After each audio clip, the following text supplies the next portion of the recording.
আমি বিশ্বাস করি প্রকৃত আমি সেই ব্যক্তি যিনি বাহিক্য আচরণে বিনয়ী, অন্তরে পরিশুদ্ধ এবং আত্মার মাধ্যমে আল্লাহর প্রেম ও পরিচয় লাভে মগ্ন। কারণ আমি জানি সুফিবাদ কেবল একটি পোশাক, তসবি ও শুধুমাত্র জিকিরই নয়, এটি এক গভীর আত্মশুদ্ধির পবিত্র পথ, যার লক্ষ্য হলো আল্লাহর নৈকট্য ও সাক্ষ্য লাভ করা। তাই বিশ্বাস করি প্রকৃত সুফি নিজের নফস, অহংকার, কামনা, বাসনা, লোভ, মোহমায়া ইত্যাদি পরিশুদ্ধ করে তারা আত্মাকে আল্লাহর স্মরণে রত রাখেন। তাই আমি আল্লাহর ভীতি ও প্রেম এবং গুনাহ থেকে বাঁচতে চেষ্টা করি।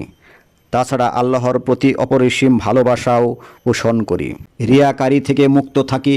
আমি লোক দেখানো ধর্মীয় ইবাদত বন্দিগি করি না, কারণ আমার ইবাদত এবং আচরণ ও ভক্তি সবই শুধুমাত্র আল্লাহর জন্যই।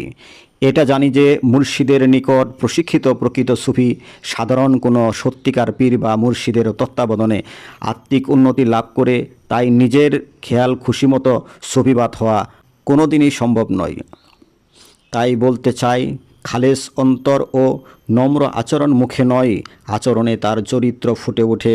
ক্ষমাশীলতা, করুণা, মহমর্মতা এবং বিনয় হচ্ছে প্রকৃত সুফিবাদের গুণ। তাই আমি দুনিয়ার মোহ থেকে মুক্ত হয়ে প্রকৃত সুফি হয়ে দুনিয়ার ধন, দৌলত, খ্যাতি বা ক্ষমতা মোহ আটকে থাকতে পছন্দ করি না। তাই আমি অন্তরের রাজ্য থেকে সম্পূর্ণই মুক্ত। তাই আমি সত্য ও ন্যায়ের পথে অটল এবং অন্যায়ের সঙ্গে কখনো আপোষ করি না। তাই শুধু সকলের মঙ্গলের জন্য দোয়া ও সেবা করতে পছন্দ করি। কারণ প্রকৃত সুফিবাদ সেই ব্যক্তি যিনি নিজের নফসকে জয় করে আল্লাহর প্রেমে বিভোর হয়ে নিজের সব কিছু মুর্শিদের মাধ্যমে আল্লাহর ইচ্ছার সঙ্গে বিলিয়ে দেন।